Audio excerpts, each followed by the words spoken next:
Do you believe that Jeffrey Epstein took his own life, or do you believe he was got at?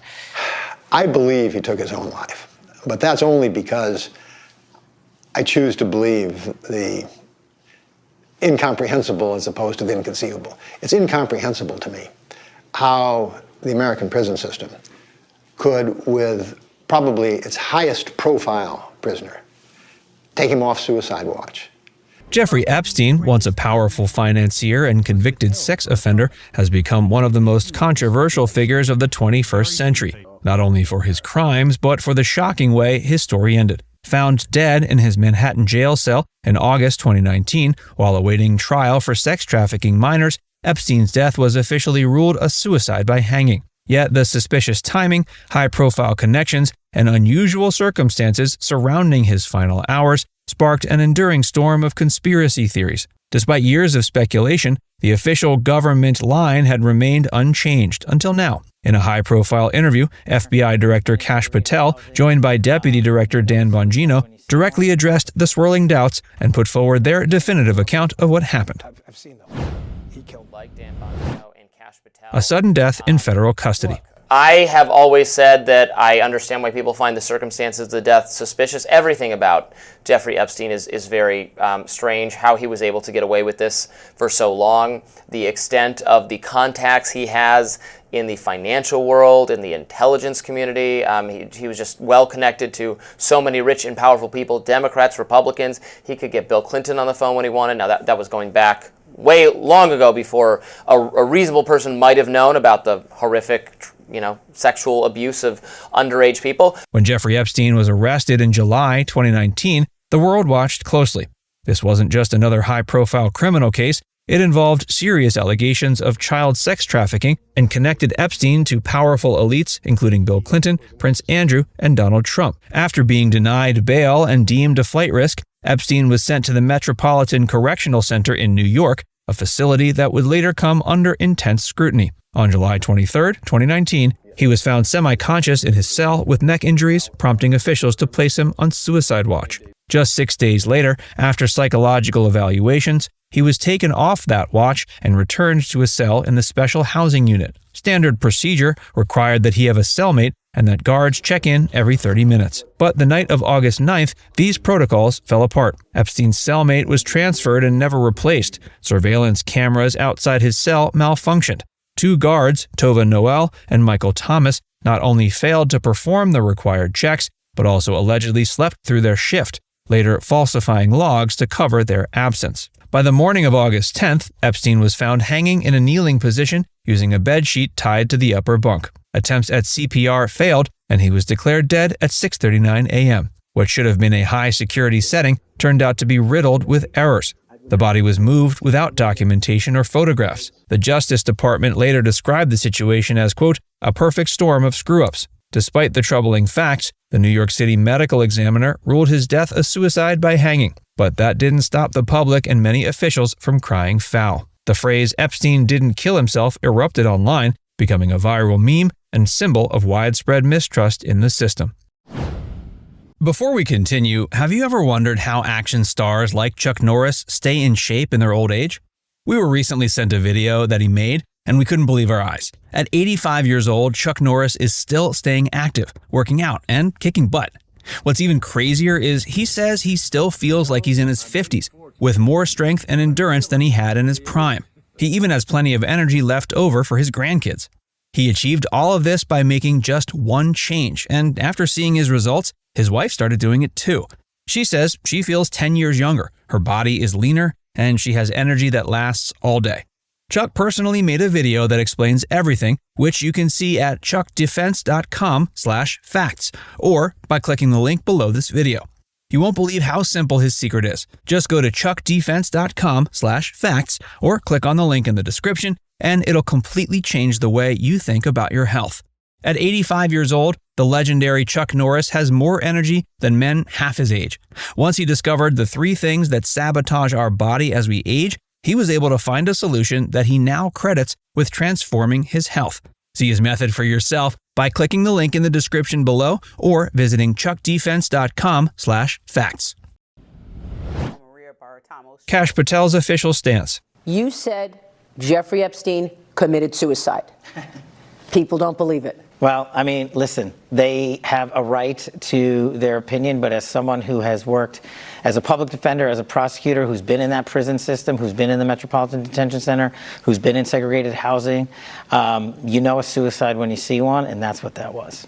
In a May 2025 appearance on Fox News' Sunday Morning Futures, FBI Director Kash Patel addressed the ongoing speculation. Sitting alongside Deputy Director Dan Bongino, Patel did not waver in his stance. Quote, "As someone who has worked as a public defender, as a prosecutor who's been in that prison system, who's been in the Metropolitan Detention Center, who's been in segregated housing, you know a suicide when you see one, and that's what that was," he told Maria Bartiromo. Patel was adamant Epstein's death was a suicide, and those who claim otherwise are entitled to their opinions but not the facts. Dan Bongino supported Patel's position, stating plainly, "He killed himself. I've seen the whole file. He killed himself." Both leaders emphasized that the FBI had reviewed Epstein's entire case file, which confirmed the medical examiner's ruling. They appeared firm, confident, and dismissive of the swirling alternative theories that have long dominated public discourse. The timing of Patel's statements was also notable. Earlier in the year, the release of documents related to Epstein's network drew public criticism for revealing very little. Despite promises, there was no client list, no bombshell evidence, and no major arrests. Frustrated lawmakers like Representative Anna Paulina Luna labeled the release a complete disappointment, demanding more transparency from the Department of Justice. A timeline full of failures. He killed himself. You want me to? I've seen the whole file. He killed himself.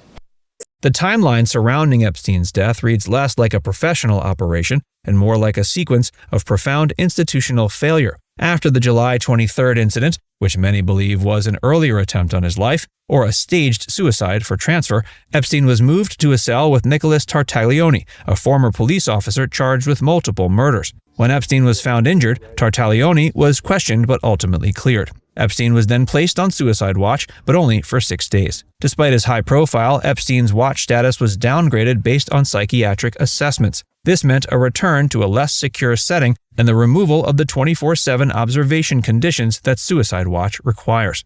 On the night of August 9th, a series of crucial events unfolded. His cellmate was removed, surveillance cameras outside the cell failed, and the guards assigned to monitor him did not complete their rounds. Instead, they browsed the internet and fell asleep. When Epstein was found at 6:30 a.m., dead and in cardiac arrest, the damage was done. The guards called for help, performed CPR, and shouted, "Breathe, Epstein, breathe," as heard by other inmates. But despite their later efforts, the signs of gross negligence were overwhelming. Even the prison staff's failure to photograph the scene, as per protocol, fueled deeper doubts. Attorney General William Barr initially voiced his shock, later softening his stance by calling the situation a perfect storm of screw-ups. Disputed forensics and medical mystery. A forensics pathologist says some evidence suggests Jeffrey Epstein was killed and did not die from suicide. Epstein was found dead in his cell at the Metropolitan Correctional Center with a bed sheet around his neck. He was being held on sex trafficking charges. At the time, a New York City medical examiner ruled Epstein's death a suicide. Epstein's brother hired Dr. Michael Baden, who tells Fox News the injuries included fractures to the larynx and hyoid bone, something he says he has not seen in a suicide in 50 years. He did say his observations were not conclusive. The original medical examiner says she stands firmly behind her findings. The medical evidence has remained a central pillar of the ongoing debate. New York's chief medical examiner Barbara Sampson ruled Epstein's death a suicide by hanging after a 4-hour autopsy. Yet Epstein's legal team contested the findings almost immediately. They hired their own forensic pathologist, Dr. Michael Baden, to observe the procedure and later conduct an independent review. Baden's analysis raised serious doubts. He revealed that Epstein's body displayed multiple fractures in his neck, including breaks in the hyoid bone and the thyroid cartilage, injuries that are statistically more consistent with strangulation than suicide. Quote, going over 1,000 jail hangings, suicides in the New York City state prisons over the past 40 to 50 years, no one had 3 fractures, Baden remarked. He also noted the position of the ligature mark on Epstein's neck, claiming it was thinner than the bed sheet used and located in an atypical area for hanging. Moreover, blood was present on Epstein's neck but not on the sheet itself. All of these details, according to Baden, pointed toward the possibility of homicide. but Sampson stood by her ruling. Other experts, including CNN's Sanjay Gupta and forensic specialists at John Jay College, argued that such fractures can occur during hanging, especially in older individuals. Despite all of this, the Department of Justice concluded in 2023 that Epstein died by suicide. Their report drew on over 100,000 documents and dozens of witness interviews. Political fallout and public mistrust. The backlash to Epstein's death wasn't just emotional, it was political. Lawmakers on both sides of the aisle demanded investigations into the Bureau of Prisons and the broader justice system. Attorney General Barr removed the BOP's director and reassigned staff. Senate and House committees submitted formal questions. Even President Trump weighed in, retweeting conspiracy theories and urging for transparency. Senator Ben Sasse declared that the Justice Department had failed, pointing out that Epstein should have been under constant surveillance. Representative Matt Gaetz and others echoed these concerns. Former prison wardens expressed disbelief that Epstein had been taken off suicide watch. Quote, "For someone this high profile, you leave him on suicide watch until he's out of there," said Cameron Lindsay, a former warden. Now it's time to hear from you. Do you believe Kash Patel's assertion that Jeffrey Epstein died by suicide? Let us know in the comments section below.